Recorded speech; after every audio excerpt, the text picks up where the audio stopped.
Hemos estado concentrados estas últimas 2 semanas en Santiago y el tema de las pruebas, las dificultades que le llegan al creyente.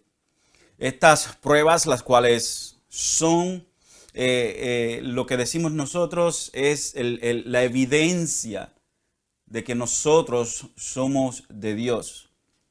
Dije la semana pasada que un creyente o una persona que profesa ser creyente, que no tiene pruebas y no tiene dificultades por estar en Cristo Jesús, no es creyente, porque las pruebas son parte de Dios en el sentido de que Dios las trae para refinarnos a nosotros, para formarnos a la imagen de nuestro Señor Jesucristo.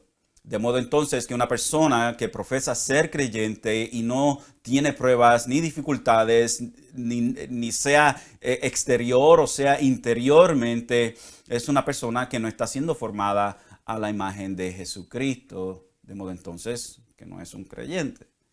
Así que todo aquel que es creyente va a ser copartícipe de las pruebas que Dios utiliza para refinar nuestro carácter, para sacar esas áreas ásperas de nuestras vidas y que nosotros podamos funcionar conforme a como Él quiere que nosotros funcionemos para su gloria. Santiago nos habla a nosotros en el verso 1 de sí mismo como un siervo de Dios, como un esclavo de Dios y del Señor Jesucristo. Y Santiago les habla o les escribe a las 12 tribus que están en la dispersión.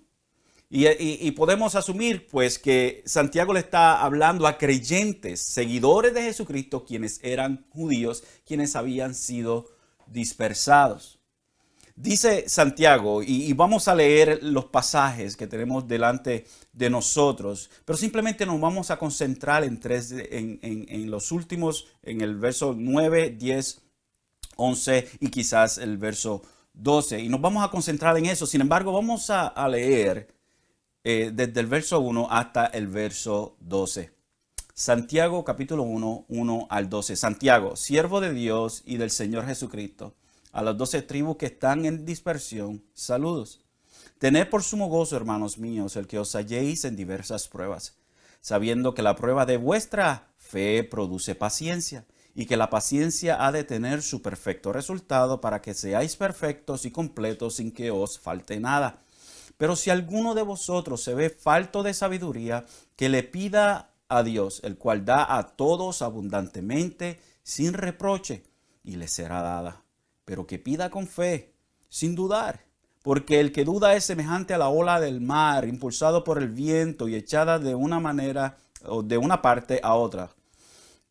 No piense pues ese hombre que recibirá cosa alguna del Señor, siendo hombre de doble ánimo, inestable en todos sus caminos. Pero que el hermano de condición humilde se gloríe en su alta posición y el rico en su humillación, pues él pasará como la flor de la hierba.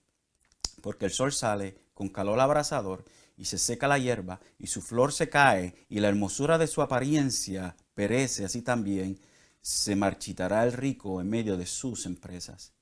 Bienaventurado el hombre que persevera bajo la prueba, porque una vez que ha sido aprobado, recibirá la corona de la vida que el Señor ha prometido a los que le aman. Santiago, como dije, les habla a estos creyentes dispersados por diferentes lugares, quienes lo más seguro habían perdido todo, quienes lo más seguro estaban en lugares o en posiciones mucho más bajas que una vez previamente estuvieron. Si nosotros entendiéramos verdaderamente los beneficios de la prueba, juntamente con estos hermanos a quienes Santiago les está escribiendo, podríamos ver nosotros el valor de estas en nuestras vidas. A estos hermanos a quienes Santiago les habla, ciertamente estaban experimentando grandes dificultades, exterrados no simplemente de sus hogares, lo más seguro, muchos de ellos, pero también echados a un lado, marginados por sus familiares, marginados por su propia gente, los israelitas. Eran hombres y mujeres que verdaderamente estaban experimentando la dificultad de seguir a Jesucristo. Como dije, si nosotros verdaderamente entendiéramos los beneficios de las pruebas, no nos quejaríamos tanto, sino más bien que estuviéramos contentos y añorando.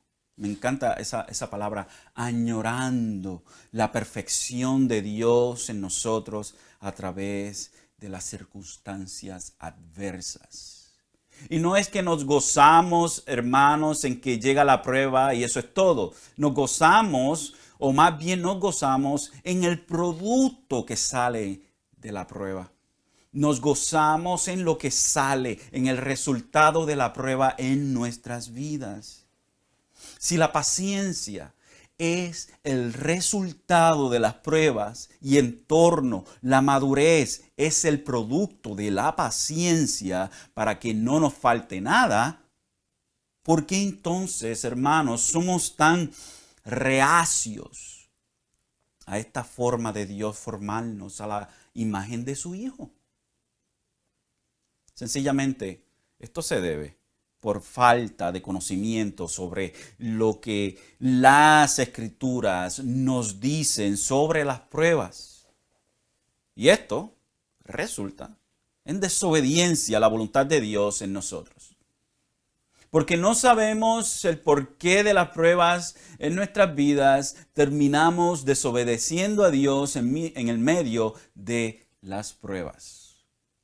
Y es triste porque nosotros como creyentes que hemos profesado no simplemente que Jesucristo es nuestro Dios y nuestro Salvador y que murió en nosotros, pero que también nosotros hemos nacido de nuevo, pero no porque nosotros así lo quisimos, sino porque así Dios lo hizo.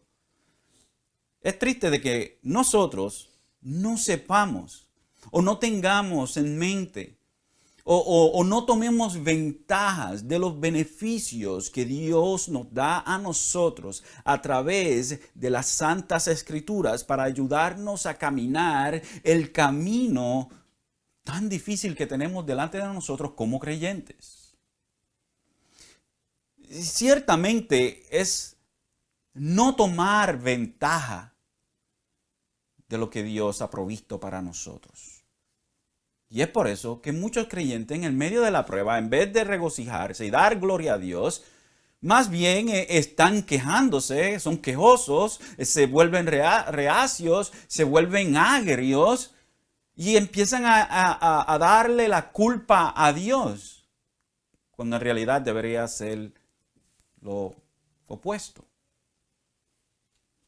Y todo es porque no tenemos un robusto conocimiento de lo que la palabra de Dios nos dice a nosotros sobre las Escrituras. Dios nos ha dado a nosotros todo. Las pruebas nos sirven a nosotros para hacernos madurar, para formarnos a la imagen de nuestro Señor. Y en el caso de que en el medio de la prueba no sepamos qué hacer, Santiago nos dice que le pidamos a Dios. Y que Dios nos va a dar a nosotros las herramientas necesarias para glorificar su nombre en medio de cualquier situación. De modo entonces que los beneficios para nosotros en medio de las pruebas son explícitos, son claros. Dios nos los ha dado a nosotros. Él lo ha revelado así en sus santas escrituras. Es triste ver a cristianos buscando respuesta en cualquier otro lado menos en lo que Dios ha provisto. Buscamos respuestas aún hoy en día, en los cristianos de hoy en día. Y obviamente, debo ser sincero, obviamente la falta de confianza en Dios por parte de creyentes no es ahora, obviamente, eso ha sido a través de la historia de la iglesia. Pero si nos enfocamos en la era de hoy, mucha gente ponen más o dan más atención o buscan la voluntad de Dios aún en medio de redes sociales o en medio de mensajes subliminales o en medio de supersticiones. Hay gente que toma la Biblia con sus ojos cerrados, la abren literalmente y ponen su dedo y abren sus ojos y dicen, esto es lo que Dios tiene para mí en este día. Y este tipo de forma de buscar la dirección y buscar que Dios nos hable a nosotros es incorrecta. Y lo que hace es que nos hace más débiles en nuestra fe. Claramente Santiago nos está hablando a nosotros. Yo pregunto, ¿cuántas personas cristianos han leído, aunque sea el libro de Santiago, la epístola de Santiago? Hay personas que no saben ni que Santiago está en las Escrituras. ¿Y por qué? Porque estamos enfocados en todo menos en lo que Dios nos ha dado a nosotros. Nos enfocamos en toda cosa que es frívola, en toda cosa que es vana y pasajera, en vez de enfocarnos en aquello que es eterno y perenne. Nosotros hemos nacido de nuevo por la palabra de la verdad. Nuestro Señor nos dio a nosotros las Santas Escrituras, de modo, hermanos, que debemos tomar ventaja de estos beneficios para nosotros. Si la palabra de Dios nos dice a nosotros que las pruebas son para nuestro beneficio, ¿por qué estamos peleando en contra de ellas? Cuando más bien deberíamos decir, gracias Señor, porque esto es una nueva oportunidad en donde yo puedo glorificar tu nombre. Somos tan miópicos. Tenemos una como si tuviéramos gringolas, creo que así se dice, en donde no podemos ver a los lados, simplemente tenemos una sola visión y no es Dios. Santiago nos ayuda a nosotros a desenfocarnos en nosotros mismos y enfocarnos en Dios. Enfocarnos en el beneficio de lo que Dios trae para nosotros en las pruebas. Hay creyentes que no tienen ni la más mínima idea del porqué de las pruebas. Y esto es vergonzoso. Es vergonzoso porque todo creyente debe tener un conocimiento robusto de los beneficios de las pruebas. En el verso 3, Santiago nos dice, sabiendo que la prueba de vuestra fe produce paciencia. Y esta paciencia ha de tener su perfecto resultado para que seáis perfectos. Ahora no estamos hablando de sinless perfection o perfección sin pecado en el sentido de que ya no vamos a pecar, sino la perfección de que se nos habla a nosotros es madurez. La idea aquí es madurez, que la paciencia tenga su perfecto resultado para que seáis maduros y completos sin que os falte nada. Y hay un sentido en que sí, podemos decir que seremos perfectos, pero no en esta vida, sino más bien cuando partamos con el Señor en nuestra muerte o cuando Él venga. Y las pruebas y las circunstancias difíciles van a estar con nosotros hasta que nosotros partamos con el Señor o hasta que Él venga. Que estaremos siendo formados hasta el fin de nuestros días, hasta que nuestro Señor venga en gloria. Así que es un trabajo que comienza en nuestra regeneración y continúa hasta nuestra glorificación. Y ciertamente el Señor va a terminar la obra que Él ha comenzado en cada uno de sus ovejas. Pero en el medio de la circunstancia difícil llegan interrogantes. A veces exactamente no sabemos qué hacer y el Señor nos dice a nosotros en el verso 5 a través de Santiago, pero si alguno de vosotros se ve falto de sabiduría, que la pida a Dios, el cual da a todos abundantemente y sin reproche, y le será dada. No sabemos cómo lidiar con la situación. Señor, ¿cómo mejor puedo glorificar tu nombre en medio de esta circunstancia tan perturbante, en medio de esta circunstancia tan difícil, tan confundida? ¿Cómo mejor puedo yo agradar tu nombre? Creo que no tengo la respuesta en mí mismo, oh Dios bueno.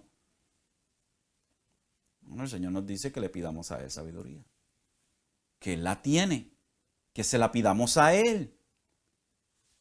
Señor, bueno, ¿cómo mejor puedo yo agradarte? ¿Cómo mejor puedo ser de bendición para otros hermanos? ¿Cómo mejor puedo yo ser una oveja ejemplar? Voy pidiendo sabiduría a Dios. Si Dios nos está dando a nosotros las herramientas, ¿por qué no tomarlas? ¿Por qué no utilizarlas? Y nos dice el verso 6, pero que pida con fe. O sea, que pida confiando o descansando en lo que ya Dios ha dicho. Uno de los problemas más grandes que nosotros tenemos hoy en día es un mal entendimiento de la fe. Nosotros creemos que la fe es algo en sí mismo. A veces lo tratamos como una entidad. Pero la fe es simplemente confiar en lo que Dios nos ha dicho a nosotros a través de sus santas escrituras. Bien claro es esto. Muchas personas confían en las palabras de los sentimientos del corazón de otra persona que les dice, yo siento en mi corazón esto, o dice, el Señor me dijo esto, o dice, yo tuve un sueño de esto, y la gente confía en estas cosas y estas cosas no son realidad en el sentido de que no se cumplen o algo así por el estilo, y decimos, ¿dónde está tú, oh Dios? Pues el Señor no estaba ahí. Ciertamente podemos decir y confiar en las palabras del Señor que tenemos aquí en las Santas Escrituras. No en las palabras de alguien, de un supuesto profeta o de un supuesto apóstol de hoy en día. No, más bien debemos confiar en las palabras que Dios nos ha dado a nosotros aquí en sus Santas Escrituras. Él nos habla a nosotros. Queremos oír a Dios hablarnos a nosotros claramente y sin duda alguna. Leamos las Santas Escrituras. Leamos la Biblia. Yo no tengo o no estoy bajo ninguna obligación de oír a una persona que me diga a mí, el Señor me dice esto para ti. Yo no estoy bajo ninguna obligación de oír eso. Porque yo no sé, yo no sé verdaderamente lo que ese individuo. Y otra persona quizás dirá, bueno, eso es la fe.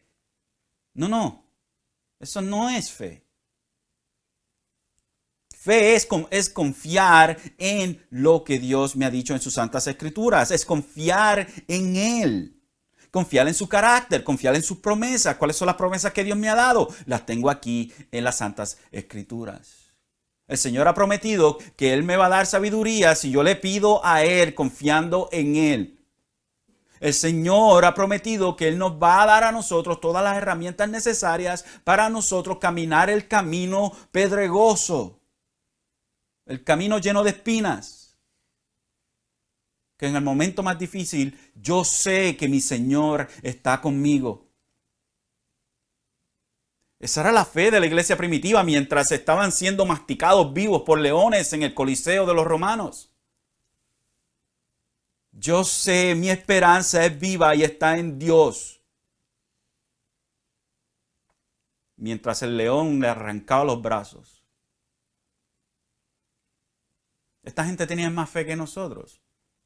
Esta gente también tenía sus dificultades, tal como cualquier creyente a través de la historia de la iglesia. Pero confiaban en el Dios que prometió que con Él iban a estar. Que Él iba a estar con ellos en el medio de esa dificultad y que los iba a librar. ¿Y cómo los libró? Ellos murieron.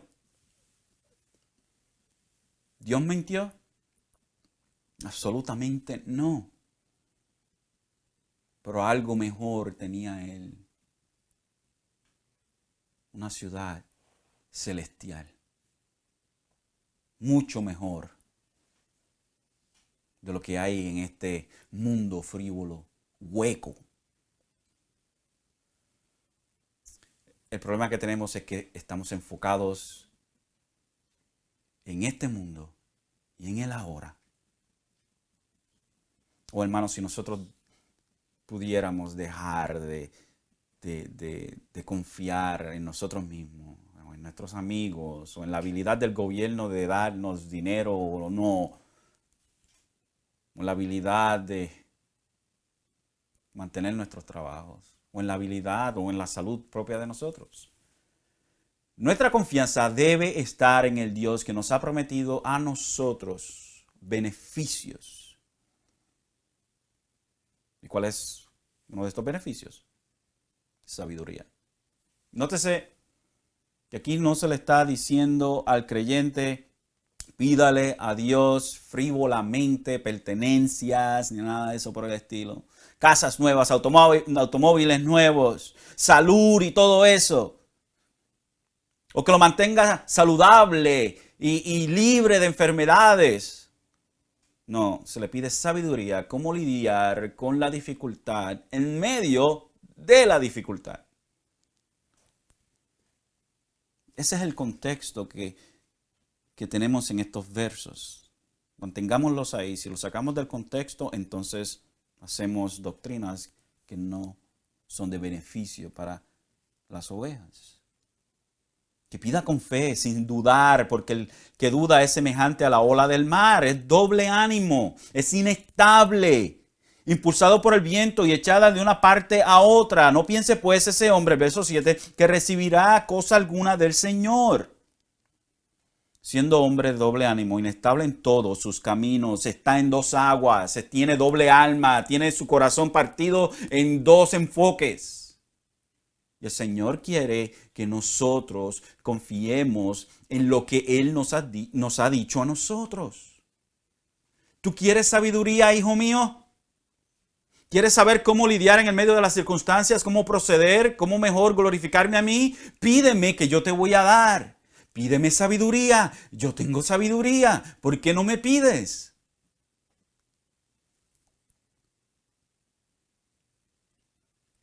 Y eso es lo que Santiago nos está diciendo a nosotros. Que las pruebas son beneficiosas, que son multicoloridas, o sea, son diversas, vienen en diferentes tamaños, vienen en diferentes formas, duran diferente tiempo, y que estas pruebas vienen a todo creyente y que ellas nos ayudan a nosotros a desarrollar paciencia, a desarrollar estamina.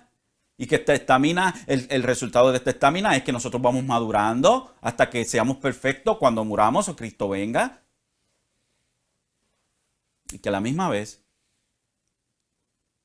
si no sabemos cómo bregar con la situación, que le pidamos sabiduría a Dios.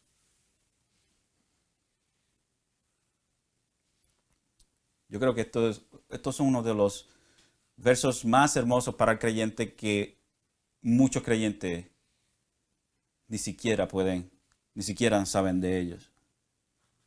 Y es triste. Simplemente conocemos el verso 2 and that's it. Muchos creyentes saben de Santiago el verso 2 del capítulo 1. Pero mire las riquezas que tenemos en estos versos siguientes y el resto de la epístola. Y uno de esos pasajes tan enriquecedor los tenemos en los versos siguientes, los versos 9 10, 11 y 12. Hay creyentes de toda esfera de la vida.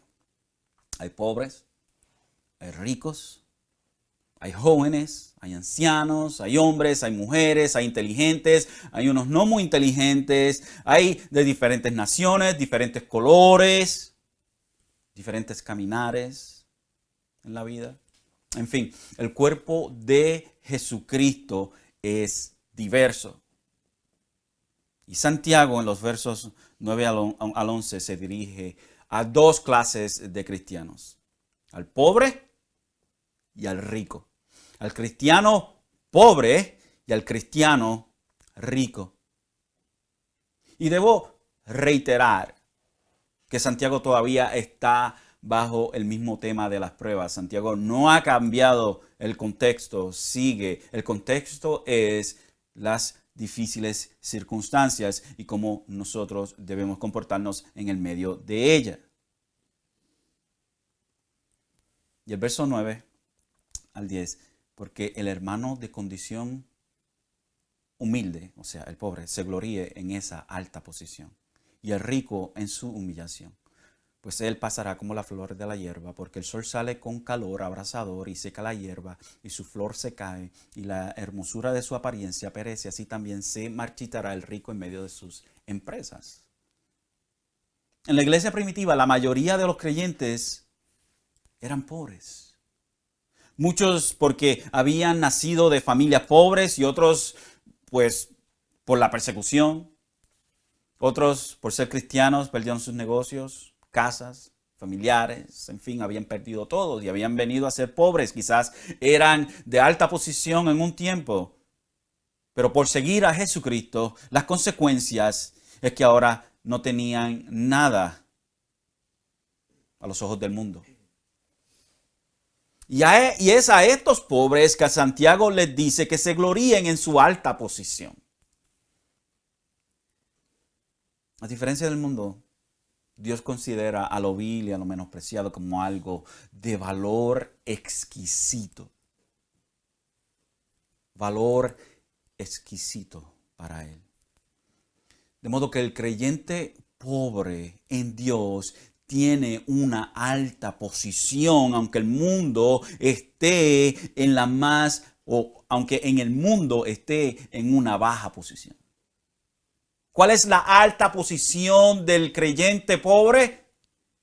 El hecho de que está en Cristo.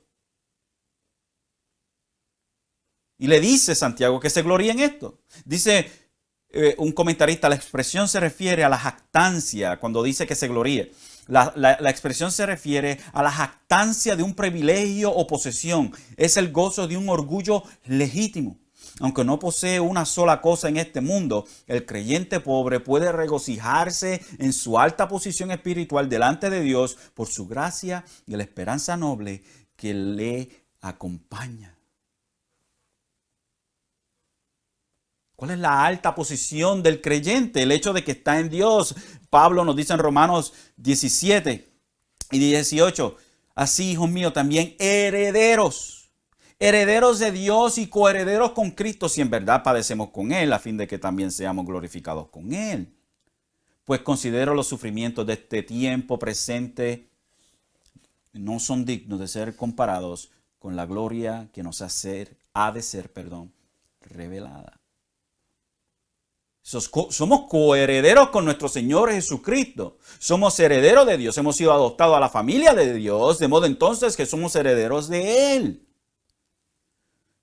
El mundo no ve al creyente pobre como algo menospreciable. Y dicen, ¿dónde está tu Dios? Pero el creyente se puede jactar de su posición en Dios.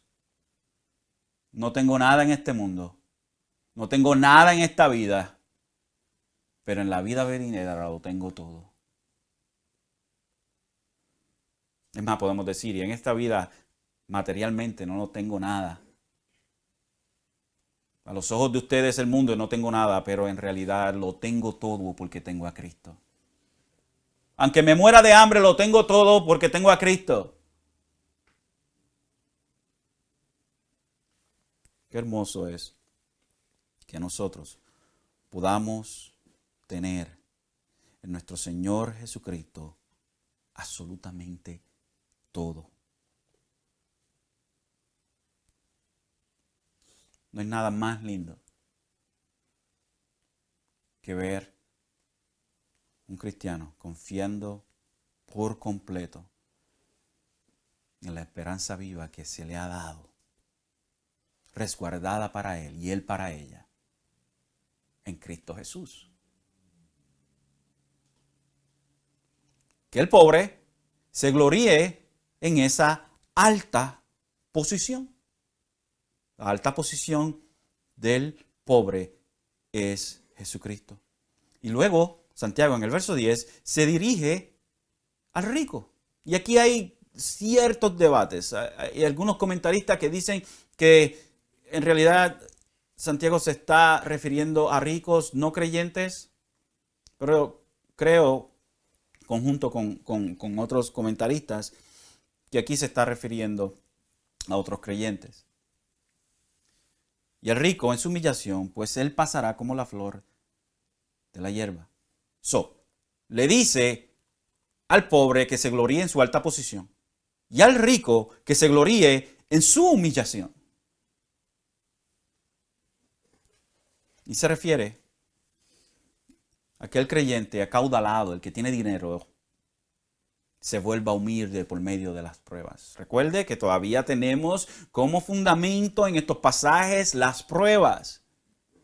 Se refiere al creyente que tiene adinerado, acaudalado, que tiene poder en este mundo en el sentido financiero y de influencia y todo eso.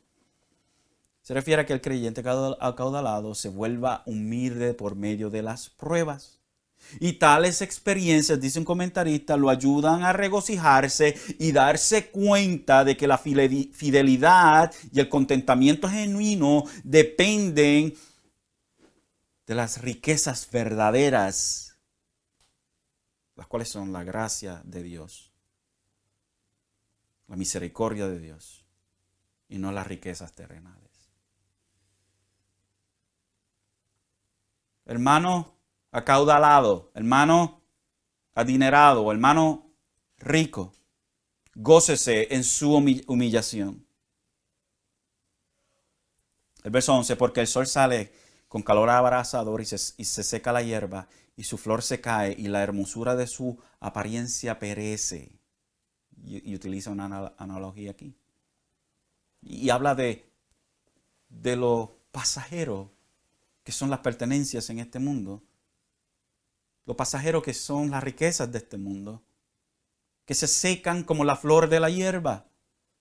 Así también se marchitará el rico en medio de sus empresas. Y la imagen corresponde a los campos de Palestina, y en donde los campos, en donde nacen flores con muchos colores más o menos en el tiempo de febrero, ya están secos por completo en mayo. O sea, bien breve, solamente 2 meses quizás, en donde se ven estas flores y ya nacen en febrero y ya en mayo están secas. Es la brevedad de la vida.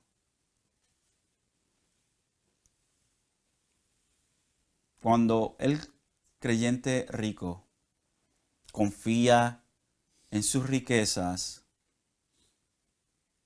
juntamente con sus riquezas se marchita. Es pasajero.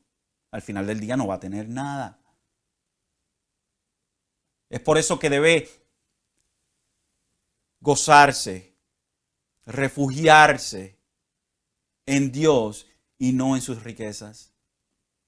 El creyente adinerado debe gozarse o jactarse en la humillación. Lo que el mundo ve como algo humillante, nuestro Señor Jesucristo.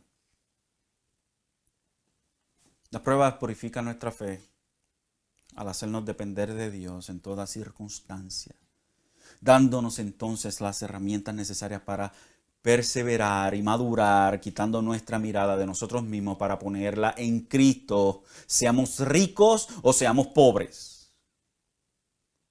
El salmista dijo en el Salmo 37, Salmo 37, 7, 8, 10 y 11. Confía callado en el Señor y espérale con paciencia. No te irrites a causa del que prospera en su camino, por el hombre que lleva a cabo sus intrigas. Deja la ira y abandona el furor. No te irrites, solo harías lo malo. Porque los malhechores serán exterminados, mas los que esperan en el Señor poseerán la tierra. Un poco más y no existirá el impío. Buscarás con cuidado su lugar, pero él no está allí. Mas los humildes poseerán la tierra y se deleitarán en abundante prosperidad. Confía en el Señor y no en tus habilidades o tu dinero. Hermano rico, hermano pobre, confía y descansa en las riquezas de Dios. Porque eventualmente todo esto será manifiesto. Con nuestros propios ojos lo vamos a ver y partícipes de ello seremos. El que espera en Dios lo tiene todo, sea rico o sea pobre. Santiago entonces exhorta a los cristianos pobres y ricos a recordar que la única base de su confianza es su identificación en Jesucristo. ¿Qué tienen en común? ¿Cuál es el común denominador entre el rico y el pobre? ¿O cuál debe ser el común denominador entre el rico y el pobre? Nuestro Señor Jesucristo. Al pobre, Santiago le dice al creyente pobre, a los creyentes que a los ojos del mundo son insignificantes y que no tienen ninguna importancia a los ojos del mundo, Santiago les dice que deben regocijarse en su relación con el Señor, quien ha sido exaltado a la posición más alta del universo. Y al creyente rico, acomodado y seguros en sus posesiones, con gran estatus a los ojos del mundo, a este le dice que debe recordar que su única seguridad y duradera proviene de su relación con el hombre de dolores, with the man of sorrows, despreciado y rechazado por los hombres. Que el creyente rico se goce en la humillación de nuestro Señor Jesucristo y el creyente pobre se goce en la exaltación de nuestro Señor Jesucristo como un denominador. En otras palabras, hermano pobre, confía en nuestro Señor Jesús. Hermano rico, confía en nuestro Señor Jesús. Ambos cristianos, en otras palabras, deben mirar sus vidas desde una perspectiva celestial y no terrenal. ¿Y qué podemos decir a esto? Santiago nos dice en el verso 2, bienaventurado. Verso 12, bienaventurado el hombre que persevera bajo la prueba, porque una vez que ha sido aprobado, recibirá la corona de la vida que el Señor ha prometido a los que le aman. La recompensa de la paciencia se nos es presentada. Los creyentes que tienen éxito en resistir las pruebas son dichosos. Es el contexto, en este contexto se nos describe el proceso pasivo y doloroso de sobrevivir una prueba y se enfoca en el resultado victorioso que se disfruta al final. Dice un comentarista, esta es una persona que nunca renuncia a la fe salvadora en Dios. Por eso el concepto está muy vinculado a la doctrina de la seguridad y perseverancia eterna del creyente. ¿Cuál es la recompensa de nosotros seguir luchando la corona de la vida? El resultado, hermanos, de lo que Dios ha hecho en nosotros, inevitablemente resulta en regalos de Dios para nosotros una vez que partamos de este mundo. ¿Qué cosa tan difícil es para nosotros? Para nosotros verdaderamente confiar en Dios y confiar en lo que Él nos dice en su palabra. La recompensa de la paciencia es la corona de la vida. ¿Y sabe qué, hermanos? Que ya nosotros tenemos esto. Él nos ha dado a nosotros vida eterna. El hombre de fe, finalmente, de una fe viva, de una fe que camina, puede pasar por las pruebas porque comprende la promesa divina de las recompensas. Puede haber satisfacción, queridos hermanos, en medio del sufrimiento. Hay satisfacción porque estamos esperando eso prometido por Dios. Y es seguro lo que Dios promete. La corona de la vida. Su recompensa mayor no es pertenencias en este mundo, sino que su corona es la vida en sí, la vida eterna final del camino y una vida abundante que vale la pena vivirla ahora. Nuestra vida eterna no comienza cuando morimos, pero ha comenzado ahora que estamos en Cristo Jesús. Oiga lo que dice Pablo, 2 Timoteo 4:6. Dice, porque yo ya estoy para ser derramado como una ofrenda de libación y el tiempo de mi partida ha llegado. He peleado la buena batalla, he terminado la carrera, he guardado la fe.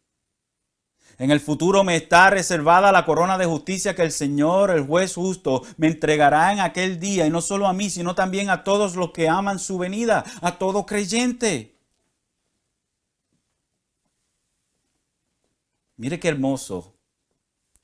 El verso 18 de ese mismo capítulo 4 de 2 de Timoteo, Pablo dice, el Señor me librará de toda obra mala y me traerá a salvo a su reino celestial. A Él sea la gloria por los siglos de los siglos. Amén. Bienaventurado es el hombre que persevera bajo la prueba. Hermanos, dichoso es usted que persevera bajo la presión de la prueba. Y esto no quiere decir que usted se va a ganar la salvación si pasa la prueba. No, hermanos, usted enseña evidencia de su salvación aún en medio de la prueba.